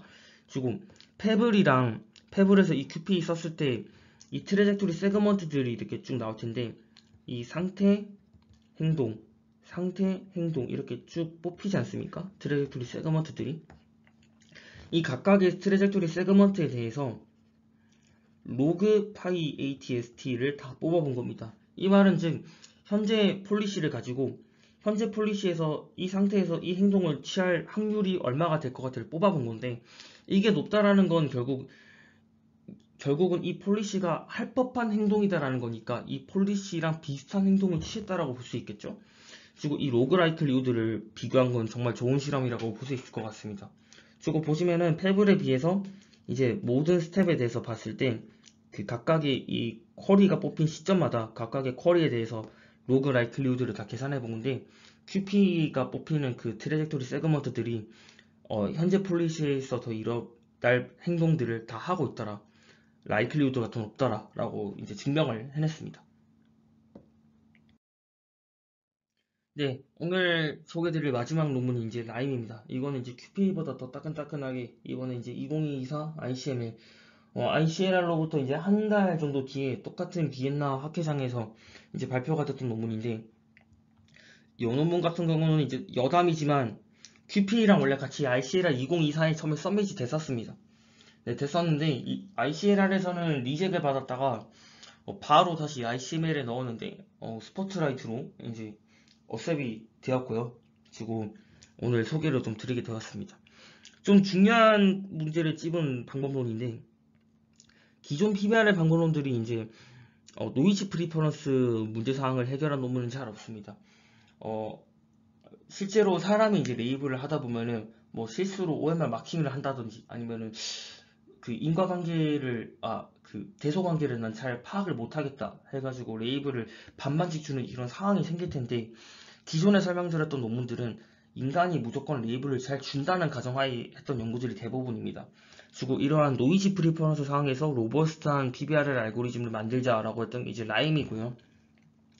그리고 이 노이즈 프리퍼런스 데이터를 필터링하기 위해서 분별기, 디스크리미네이터를 만들게 되었습니다. 그리고 잘못된 필터링 때문에 이제 오류가 생길 수 있으니까 그거를 좀 방지하기 위해서 이제 웜 스타트라는 테크닉을 썼다라고 이제 얘기를 하고 있습니다. 네, 이제 라임이 메인으로 하고 싶은 건 이제 디노이즈 디스크리미네이터, 이제 레이블 노이즈 프리퍼런스 데이터를 이제 걸러내는 걸 이제 하고 싶은 건데 그 모티베이션이 있습니다. 해당 논문에서 모티베이션을 따로 얘기를 하는데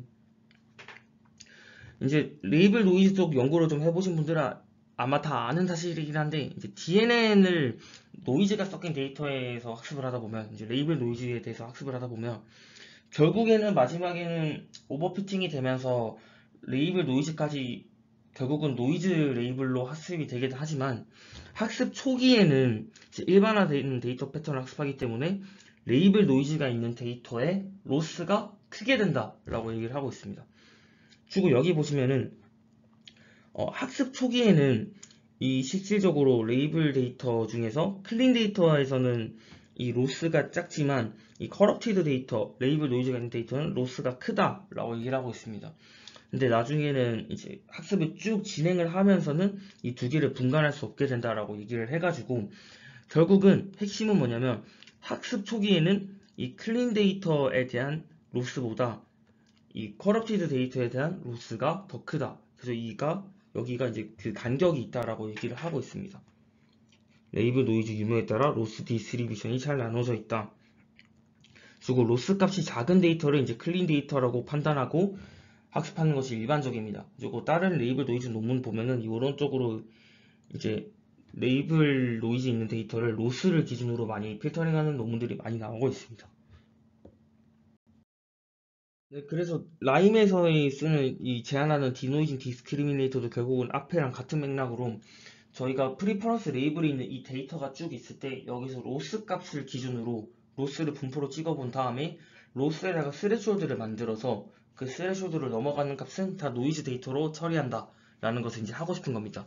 그럼 이제 어떻게 스레숄드를 정하느냐 해가지고 저자들이 이제 어썸션을 만들고 거기에서 상한 하한선을 정의를 했는데 이 부분이 굉장히 잘 증명이 되었다라고 생각을 합니다. 개인적으로. 아까 메타 리워드넷에서 조금 판서를 오래 했기 때문에 바로 결과만 보여드리자면 저희가 클린 데이터 만약에 이 프리퍼런스 레이블 데이터가 전부 다 클린한 데이터라면은 그 클린한 데이터에서 크로스 엔트로피는 로우가 어퍼 바운드라고 가정을 해보겠습니다. 그러니까 클린 데이터에서 로스는 기껏해야 로우까지 밖에 안 간다라고 생각을 해보겠습니다. 만약에 노이즈 레이블 데이터라면은 요 예측 확률 분포와 이 노이즈 레이블과의 KL 다이버전스는 요것보다 크다라고 얘기를 하는 건데 여기서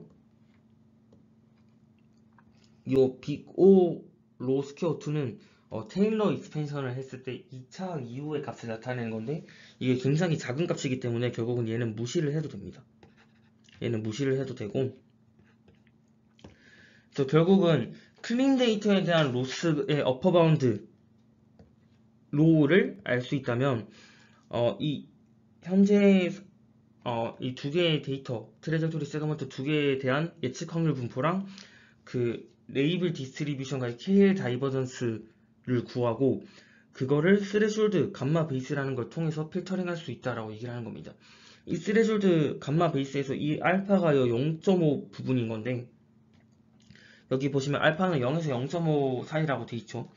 그리고 만약에 알파를 0에 가깝게 설정을 한다면은 이제 스레숄드 자체가 낮아지는 거니까 더 많은 데이터가 걸러지게 되는 거고, 스레숄드 자체가 0.5까지 올라가게 된다면은 더 적은 데이터를 엄격하게 이제 거르는 역할이라고 보시면 될 것 같습니다. 근데 저희가 이제 일반적인 딥러닝에서는 데이터셋을 클로스드 풀, 고정된 데이터셋에서 학습을 하지 않습니까? 근데 리워드 에스티메이터가 학습하는 이 프리퍼런스 데이터셋은 그로잉 데이터셋, 가면 갈수록 레이블 데이터가 차곡차곡 쌓이는 그로잉 데이터셋이기 때문에 이 디스트리뷰션 시프트가 발생하게 됩니다. 이는 이제 학습의 불안정성을 좀 초래할 수 있기 때문에 이 저자들은 이 감마 베이스를 단순히 사용하는 게 아니라 여기다가 이제 조금 좀 언설턴티 같은 걸 넣어가지고 좀 톨러런스를 추가해주자. 그리고 여기 베타 T SKL이라는 걸 넣어가지고 좀 더 스레숄드를 높여주자라고 얘기를 하고 있습니다. 이거는 구체적으로는 이 KL 다이버전스 값들에 대한 스탠다드 디비에이션에다가 하이퍼 파라미터 베타를 넣은 건데 이 OOD 데이터를 넣는 거. 그러니까 일반적으로 그 기존 데이터랑 달랐던 데이터들이 자꾸 들어오다 보면은 OOD 데이터가 들어오면은 이 로스가 크게 될 것이다. 그렇게 된다면은 스탠다드 디비에이션이 크게 될 거기 때문에 그에 따라서 이제 요 스레숄드도 조금 더 높일 필요가 있다라고 얘기를 하고 있습니다. 요 베타 같은 경우에는 이제 리니어하게 이제 스케줄링 해가지고 논문에서는 변동해서 쓰고 있습니다. 그리고 결국 최종적인 바운드는 이렇게 감마 로우라는 거를 써가지고 이 원래 이론적으로 따왔던 요 감마 베이스 요 부분에다가 그로잉 데이터셋으로 인한 언설턴티까지 조금 용인해줘서 감마 언설턴티 이 KL 다이버전스에 대한 스탠다드 디비에이션에다가 하이퍼 파라미터 붙여가지고 얘를 최종적인 이제 스레숄드로 해서 노이즈 데이터를 필터링하고 있습니다. 네, 그래서 이제 디노이징 디스크리미네이터가 이제 하고 싶은 건 이 클린인지 노이즈인지 모를 이 레이블 디스트리뷰션과 그리고 시그마 0, 시그마 1을 넣었을 때 이 예측 확률 분포 간의 KL 다이버전스를 구해서 얘가 이제 감마 로우 값보다 낮은 값만 클린 데이터로 사용하자라고 이제 하는 것이고요. 이 베타 T 같은 경우에는 이 베타 T 같은 경우는 이제 선형적으로 감소를 합니다. 그래가지고 그렇다면은 이제 베타 T가 선형적으로 감소한다는 건 스레숄드가 그만큼 이제 낮아진다는 거겠죠. 그 말은 즉 뭐냐면 학습 초기에는 이 필터링을 하는 기준이 좀 유했는데 학습을 함에 따라서 이 스레숄드가 낮아짐에 따라서 좀 더 이 클린한 데이터를 좀 더 철저하게 이제 필터링 한다라고 보시면 될 것 같습니다. 그리고 수식으로 따지자면 다음과 같이 요 베타는 가면 갈수록 작아지니까 요 스레숄드도 작아지게 될 거고 결국은 이 감마 로우보다 그 로스가 이 KL 다이버전스가 작은 요 데이터들만 이제 클린으로 사용하겠다라고 이제 얘기를 하고 있는 거고요. 자, 그리고 이제 여기서 두 번째로 하나가 좀 더 트릭이 추가가 되는데 기존의 노이즈 레이블 쪽 연구에서는 이런 거 잘 할 수가 없는데 저희 PBR에서는 운이 좋게도 이게 다 이진분류 데이터이지 않습니까? 이진분류 데이터다 보니까 이게 만약에 노이즈 레이블이라는 거는 레이블을 뒤집으면 클린 레이블이 되겠죠. 그리고 이 저자들은 이 어노테이션 레이블과 이 예측 확률 분포의 KL 다이버전스가 너무 높은 거는 그냥 레이블을 뒤집어 가지고 쓰자라고 얘기를 하고 있는 겁니다. 그리고 그렇다면 그 높은 거를 걸러내는 기준도 필요하겠죠. 그리고 이 감마 어퍼보다 이 KL 다이버전스가 높은 거는 기존의 레이블이 잘못되었다라고 생각을 해서 레이블에 플립을 해가지고 데이터를 추가를 해주게 됩니다. 두 번째로 이제 라임에서 제안하는 건 이제 웜 스타트라는 건데 이게 뭐냐면 일단 저희가 이렇게 PBR처럼 샘플을 셀렉션 해가지고 학습하는 방법론들 같은 경우에는 초기에 잘못된 셀렉션을 하게 되면 학습이 잘못된 방향으로 흐를 수가 있기 때문에 이 파라미터 초기화를 하는 게 굉장히 중요합니다. 근데 제가 앞서 패블을 설명할 때 설명하지는 않았지만 패블 같은 경우에는 이 초기에 다양한 그 트레젝토리를 뽑기 위해서 쓰는 프리트레이닝 그리고 이후 온라인 트레이닝 이렇게 두 가지로 이루어진다고 봤을 때 이 프리트레이닝 이후 온라인 트레이닝 할 때 Q 함수를 한번 리셋을 하고 다시 학습을 시킵니다. 왜냐면은 프리트레이닝 때는 스테이트 엔트로피를 최대화하기 위해서 여기에 기반한 인트린직 리워드를 기반으로 Q를 학습을 시켰는데 실제 저희가 파인 튜닝 할 때는 진짜 태스크에 대한 보상으로 Q를 학습을 해야 되기 때문에 이 Q를 리셋을 하고 재학습을 시킵니다. 원래 패블에서는. 근데 이렇게 리셋을 하는 환경에서 노이즈 데이터가 들어가게 되면은 이제 잘못 학습이 되게 됩니다. 여기 보시면은 원래 패블에서는 이 Q 함수를 리셋을 하게 되는데 이게 노이즈 데이터일 경우에 성능이 초상이 완전 확 꺾여버린다라고 얘기를 하고 있습니다. 그래서 Q 함수를 살려야 된다. Q 함수가 가지고 있던 그 지식을 가지고 있어야 그래도 이제 성능이 그나마 좀 보존이 된다. 가지고 초기화를 Q 함수를 이제 그 노이즈 피드백에서 Q 함수가 잘못 흘러가지 않도록 이 프리트레이닝 했던 Q 함수를 그대로 가지고 있어야 된다. 가지고 Q를 리셋하지 말자라고 일단 얘기를 하고 있습니다. 네, 그래서 다시 한번 얘기를 드리자면 원래 패블에서는 여기서 썼던 이 인트린직 리워드는 그 스테이트 엔트로피에 대한 인트린직 리워드이고 그로 인해서 이 인트린직 리워드를 가지고 Q를 학습했기 때문에 얘가 이제 Q 함수가 인트린직 리워드에 대해서 학습이 한번 되고 그리고 Q를 리셋한 다음에 여기서 이제 저희가 알프 사이를 가지고 학습을 하게 되는 건데 저희는 이제 노이즈 프리퍼런스 상황에서는 이 Q 함수를 가지고 있고 싶죠. 그리고 실질적으로는 이 Q 함수를 리셋하지 말자라고 얘기를 하고 싶은 겁니다. 그리고 이 Q 함수를 리셋하지 말자라고 얘기를 하면은 다른 거 하나는 뭔가 바뀌어야겠죠.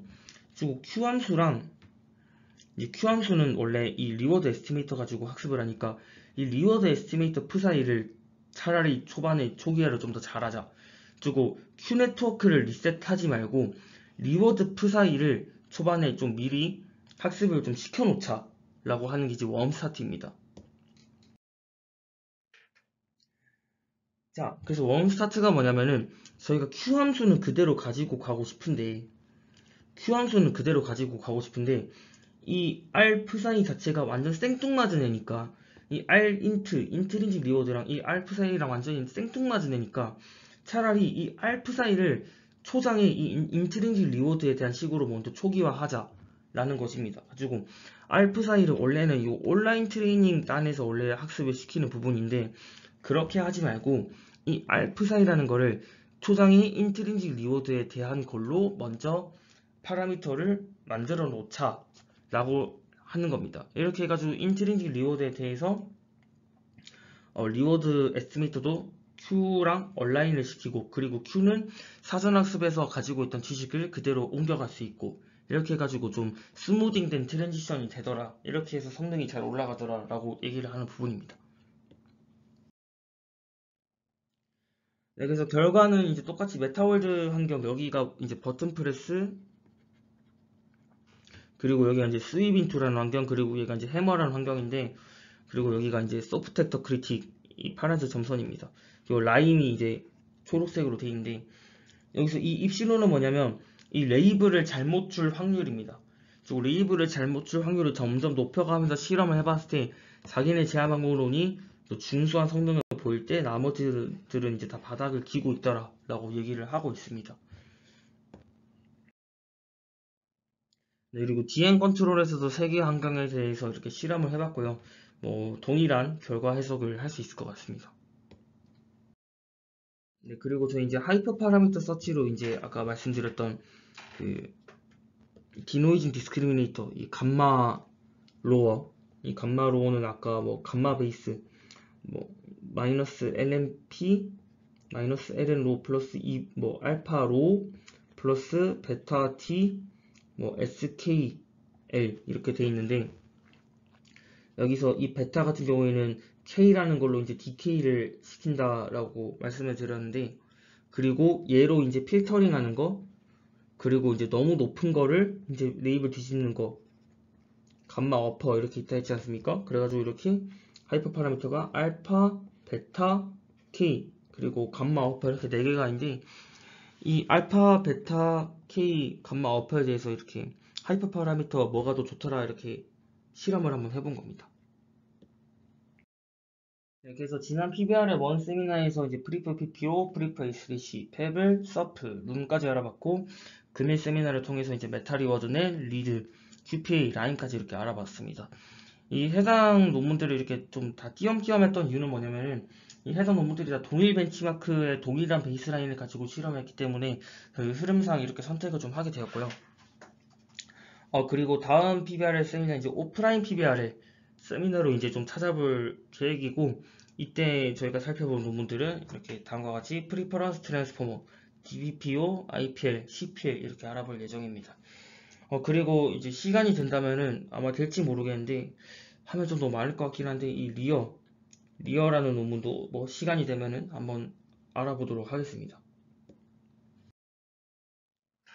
네, 우선 트레일러로 잠깐만 설명드리자면, 이 프리퍼런스 트랜스포머 같은 경우에는 이 보상함수를 이제 기존에는 MLP 구조만 사용했었는데, 이거를 트랜스포머 구조를 사용해서 시결성을 반영하고 어떤 시점에 중요한 가중치를 줘가지고 이제 저희 그 어텐션 웨이트를 통해서 좀 가중치 기반으로 이제 선호도를 반영하자, 이제 모델링 하자라고 하는 게 이제 프리퍼런스 트랜스포머고, 이 DPPO, IPL, 이제 CPL 같은 경우에는 이제 리워드 모델링을 하고 강화학습 에이전트를 학습하다 보니까 기존 PBR들이 리워드 에스티메이터가 잘못 모델링 될 확률도 있고 에이전트가 잘못 모델 확률도 있어서 에러가 더 커진다. 차라리 그냥 선호도만 가지고 직접적으로 에이전트를 학습시키자 라고 해서 다이렉트하게 프리퍼런스만 가지고 학습하는 방법론들입니다. 그리고 다음 세미나에서는 이 4개의 방법론들에 대해서 살펴보도록 하겠습니다. 네, 그래서 PBR에 대해서 이제 지난 시간에 이어서 오늘도 좀 알아보게 되었고, 오늘 알아봤던 4개 논문들, MRN, 리드, QPA, 라인, MRN, 메타리워드넷 같은 경우에는 이제 바이레벨 옵티미제이션, 조금 어려웠지만 수식을 통해서 이제 리워드 에스티메이터를 학습시킬 수 있었던 거, 그리고 리드는 자가지도 학습을 통해 가지고 학습하는 거, QPA 같은 경우에는 샘플링 기법이랑 익스페리언스 리플레이를 이제 좀 제한을 했고, 라인 같은 경우에는 이제 수식을 통해서 로스 펑션의 어퍼 바운드를 통해서 노이즈 레이블을 이제 거르는 거를 좀 해봤습니다. 네, 긴 시간 세미나 들어주셔서 감사합니다.